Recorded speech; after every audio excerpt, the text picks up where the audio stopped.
right now. Realizing I watched a lot of television with the youngsters back in the day. How about that? I'll say it again. That cab driver in Bucharrios, Mexico, when he said, Señor, your español's mucho bueno. Why is that? I said, Dora the Explorer. That's right. I learned so much Spanish. I got to brush up on my Spanish, though. Yes, you do. ¿Cómo estás? Uno más, por favor. This is the Rod Pedersen Show. Happy Friday, everybody, and welcome to what we affectionately call a Flame Tech Football Friday. Don't mind me. I was just sharing the show on Facebook and tweeting where everybody can join us on Game Plus Television all across Canada in 10 provinces and in the United States in 31 states. TELUS Optic TV in British Columbia, by the way, carrying us. If you're watching in BC, it's a very big day for you. It's a very big Football Friday overall. Wally Buono, the Godfather, will be joining us today. And producer Clark has said that Wally is logged in and ready to go. The man always prepared. Looking forward to chat with Coach Buono. Rick Campbell, the current head coach of the BC Lions, is going to be joining us coming up in hour 2. And this is a very interesting story. But former NFL quarterback turned actor Jake Plummer will be joining us on the program today, along with producer Chris Bickford, because Jake Plummer is starring in Chris Bickford's film, The Kick, and they'll both be with us later on today. So while we will get into hockey talk here in a moment in the Quick Six Show topics, that's a pretty good football lineup, Moose. Well, I'd say it's a great football lineup. I mean, and that's what this is, Football Friday, even though hockey's on a lot of people's minds, top of mind today, and we'll get into that. But, yeah, it's a great lineup. Good job, Clark. And as I sit here and talk, something just jogged into my mind about football that I want to discuss. So I'm adding it to my Quick Six. The comments are coming in already from John Ohm in Winnipeg. Wally equals CFL royalty. Absolutely not.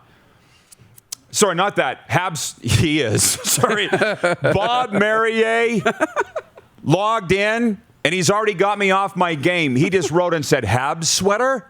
In my mind, it immediately went to, absolutely not. Everybody's laughing on the other side of the wall. Sorry, Wally. Well, I'm wearing orange today, not because of the BC Lions. You know why I'm wearing orange today. Right. Every child matters. It's because of the Cowessess First Nation. All the unmarked graves that were found, announced yesterday. That's why I'm wearing orange today. It just so happens to be that it's a big BC Lions Day. Way to go, Bob. He got me off my game. And actually, that's a good way to jump into the Quick Six Show topics, please. Director Jordan, if you don't mind. Now that we got the sound effects going. So we're going to start off with hockey here, and then we'll come back around for football for the rest of the show. For those that don't know, Bob Marrier is my mentor, sober coach to the Stars, of which I'm a sober coach too, but Bob's the guy that got me into it, and he's a huge Habs fan, and his name's going to come up here in a moment. Montreal eliminated the Vegas Golden Knights last night, 3-2 in overtime. They take the series in 6. They move on to the Stanley Cup final, and I'm okay with all of that. And I was watching SportsCenter this morning, and the panelists were saying that the TSN turning point for the Habs was their Game 5 win against your Leafs, Moose, when they scored in overtime on that Suzuki Caulfield 2-0 goal. And whatever. Here's the TSN turning point in this series for Vegas and Montreal. It was Marc-Andre Fleury's gaffe at the end of Game 3. It was. Because the Knights weren't the same after that. They would have gone up 2-1. They went down 2-1. Then they were chasing the rest of the series. So as much as I love the Flower, and I really do love the Flower, that cost them the series. So we will have to, as a Vegas Knight fan base, take that into the offseason and think about what went wrong. But the thing with Bob and all you people that are Habs fans, and by the way, Wally Buono raised in Montreal probably includes himself in those Habs fan group. Like Bob's texting me last night saying, you have to be from Montreal to understand what this means. I'm like, you guys aren't the only people who cheer for the hometown team that's long-suffering. Do you know what I mean? Right. And that's great. But you beat my team. Just keep that stuff to yourself. And that's not sour grapes. I don't think it is. Is it coming across as sour grapes? Why is everybody up in my face about Montreal winning this thing? And I don't understand how great it is. Because it's so public, your love for Vegas. It's different than everybody else.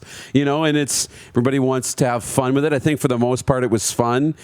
But I've seen some personal growth. I was telling you about it in the morning meeting. I'm getting texts from people saying, it's the Leafs time now. This is so wonderful. It feels so good. I'm like, what? Who are you? Why are you texting me like this? Yeah. This is totally off character. But I'm like, I'm seeing personal growth in some people. And other people, you're not seeing any personal growth because it's like, yeah, suck it, Vegas. Yeah, suck it, Toronto. All that. And it's like, nah, the post-game trash talk I'm not here for. Not cool with. Not cool with it. Joe Lozito is watching in Long Island, and he says, Rod, you've weathered many storms in your life. Today will be a storm of gnats annoying you. Repeat after me. Let's go, Islanders. And that's point 2 in our quick 6 show topics here is Game 7 tonight, Islanders versus Tampa Bay. And it's our poll question. Let me call this up right now for Capital Automall Universal Collision Center today. Vote right now on Twitter and Facebook. Who wins Game 7 tonight? 63% on Twitter are saying the New York Islanders, and it looks on Facebook like it's a lot more 50-50. But we're all going to be watching tonight. Somebody is calling the text line. Don't do that. 306-840-8777 is the Prairie Mobile text line. Prairie Mobile is your authorized SaskTel mobility dealer. I keep hitting decline, and they keep calling. Don't call the text line. Point 3, to those CFL points that I wanted to get to. 1, the Winnipeg Blue Bombers to welcome double vaccinated fans only to their games here this summer. I saw that headline on 3downnation.com and thought, good. I hope every team follows this policy. And then I made the ill-fated mistake, Darren, of going into the mentions. Ooh. I can't believe the furor and the outcry from fans that are bitching about the Blue Bombers wanting you to have both your vaccination shots, which incidentally, I got my second yesterday, which seemed fine, but now I can't lift my arm today. I'm sure I'll be okay. Yeah. But what's the problem with this? What did you expect? People feel it's an infringement on their human rights. No, the Blue Bombers can do whatever they do. I'm pretty confident they can get 33,000 to 34,000 people in there with people that are fully vaccinated. And I'm not telling people to get vaccinated at all. I'm saying I did it. And if you think that's cool, then go do it. But just like John Chick's getting stuff thrown at him, my good friend John Chick for being anti-vaccine, because that's his opinion, I'm not telling anybody to do anything, but this is what I'm doing because I want to get the world back to normal and I want to go to sports and I want to play. Do whatever you want. Winnipeg Blue Bombers are doing what they want, and they're welcoming only double vaccinated fans, and I should get your take on that. Yeah, I think if that's the direction they want to go, I think it's great. I think there's going to be more than enough double vaccinated people in Winnipeg and Manitoba to fill that stadium. I don't think it's an issue. And you look at when you decide not to get the vaccine, which is your choice, nobody's forcing you, but these are the things that come along with it. And me and one of my best friends were having this conversation. He went to Brazil 3-4 years ago. He went to Brazil, and if you don't have the yellow card for the vaccination, they don't let you in the country. Yeah. And that's, you know what? You don't have a right to go if you make that choice. I apologize. I thought it was next segment with Wally Clark. I didn't realize. We're bringing Wally in now? Good. Well, let's do it. I'm sorry, Wally. I thought we had you booked for 9:20 a.m. Pacific. I apologize, Wally. Welcome to the program today. How are things out there in Vancouver? Oh, they're good, and it was interesting to listen to you guys talk about the vaccine because, it is what it is, and some people feel differently than other people, and I think you have to be understanding that everybody has their own views and their own opinions, but, there are consequences, as we all going to see. Well, and so you've kind of been part of that campaign, right? Going back a year. It's been a very long year. You actually came on this show wearing a mask, I think, the last time you were on. So what do you have a message to Canadians or CFL fans? I don't see why this is so difficult, Wally, for people to understand. Well, you know what? I think it's you have to always try to understand the other person's point of view. And, I've gotten my 2 shots and, I feel good about it. My wife got it. And, my whole family's going to get vaccinated because that's what they want to do, because they want to get back to a normal life. And, there's conditions to everything and there's choices. And we live in a country where you can make those choices. So, if a organization or a company sets a policy, you got to adhere to it.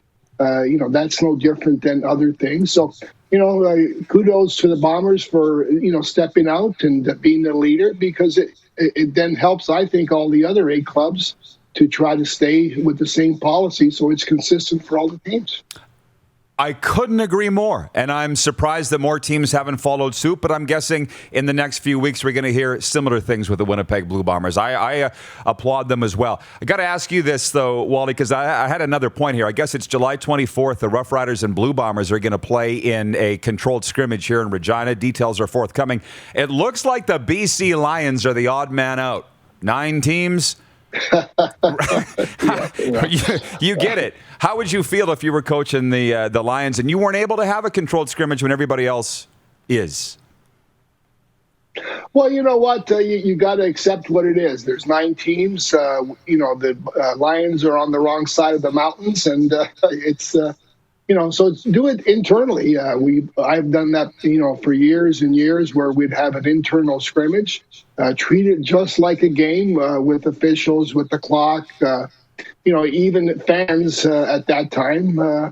So you can assimilate that. Obviously, when you go against another team's roster, it makes it a better evaluation process. But, the scrimmages are not always about evaluating the player. It's also about evaluating the coaches, getting them ready for, how to put things in place, getting your video team all set up, and making sure the players understand the procedure. A lot of the American kids who have come up, they don't know the 3 downs. They don't know the speed of the 20-second clock. They don't know a lot of things. So when you do a function like that, or you want to call it a scrimmage, it helps them not only physically, but also helps them to be prepared to play the game. I got to ask you this, Wally, because when I got into the CFL covering it, Cal Murphy was our head coach in Saskatchewan. I'd been a fan many years before that, but it was 2-a-days, 2 hours per practice split, full pads and contact, to what it is now, where Chris Jones was the coach my last year with the Riders. It was not even take him to the ground. It was touch football in a controlled green and white scrimmage. And every team was the same, I think. How did it and why did it move away from what it used to be? Well, we used to have it to when we had the rookies, it was full contact. When we got the veterans, it was, as you say, it was more of a thud drill, but at full speed. And I think what's occurred is with all the medical protocols that are getting in place, trying to make practice safer, trying to make the game safer. And, everybody understands that contact is part of the game, but, a lot of contact in practice, in the morning, in the afternoon, every day, has its effects. So, part of that is that medically, they're looking at trying to minimize contact so that you do get ready to play, but you don't hurt each other through it. Your thoughts on this CFL season upcoming with the 14-game schedule? I know how close you are to the scene, Wally. I mean, here's hoping the players follow all the rules, the health and safety protocols, and we get through it, and we have a Grey Cup played in December, right? It's a long list that these guys got to follow, and it is what it is. But let's just assume everything goes great. How much are you looking forward to seeing the fellows back on the field? Well, you know what? I was really pleased when, I read that the governors voted to move forward with the season, even if it was 14 games. Out of sight, out of mind is not a good thing. And, the CFL was one of the few teams, one of the only leagues that didn't play last year in North America. And, it's not good for anybody. It's not good for the fans. It's not good for the players. It's not good for the coaches. It's not good for the economy. So, the moving forward was great. The fact that the Canada has done such a great job in the last, say, 6 weeks to 2 months as far as the vaccine, I think gives everybody a tremendous hope that the stands will be full and people want to get out. My son has a restaurant in Gibson, and right now people want to get out. They want to go out for dinner and they want to enjoy themselves again. And this is a great opportunity to do that. I was on a show out of the States last week, and they said, how come we haven't heard any XFL, CFL talk of late? And I said, because they don't want to talk about it. They want to get this season with 9 teams kicked off, but we're going to hear it again, Wally. And I have not had the chance to talk to you about it specifically. I heard your comments on Ottawa radio. Where do you think we're going with this once we get this 2021 season out of the way? Well, you know what? I don't know where we're going, but I think, anywhere and any time you can grow your game and grow your revenues, you have to sit down and visit.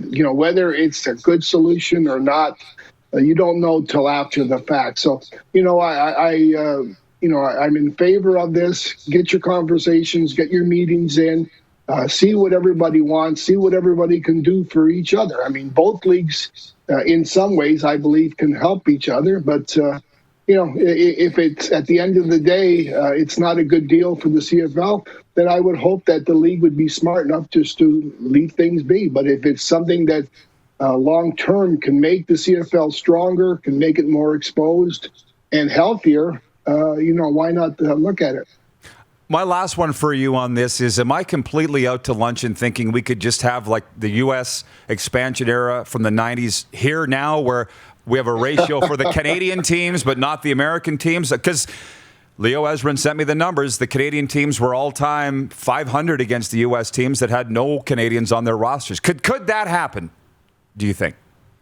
Well, Rod, whatever happens is going to happen. But I think if you look at the 93, the 94, the 95 expansion, there was some markets and some cities that had tremendous support in the States. The games were competitive, and that's just football. You got to line up and you got to play. I mean, you talk about the Montreal Canadiens. If the bookies had made a line on who was going to be in the Stanley Cup Finals, I'm not sure Montreal would have been there because their roster's not as good. They've got a lot of good young players. But at the end of it, you play the sport because a lot of things could happen. As you said about Fleury's, big mistake. Those things happen, changes the complexion of a whole series. So the fact that you have rosters, hey, you got 44 BC Lions, you got 44 Saskatchewan Roughriders. They all wear the green and orange. And the way I always look at it, when you make the team, you're a Rough Rider. You're not a Canadian. You're not an American. You're a football player. Are you still or were you ever a Habs fan? I assume you were growing up in Montreal.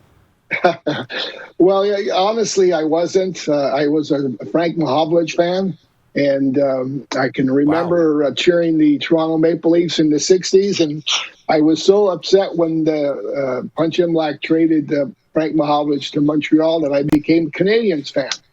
Okay. And so I cheered for the Canadiens after the trade. And, obviously being from Montreal, playing there as a player, there's a lot of connection, with the other pro teams, whether it was the Expos or the Canadiens or the soccer team, so you become a part of it and, you cheer for them. And obviously it was great to see how well they've been doing. And, the coach, you got to give the coach and the GM a lot of credit because they took a lot of risk on a lot of these good young players. And, those guys have really come through for them.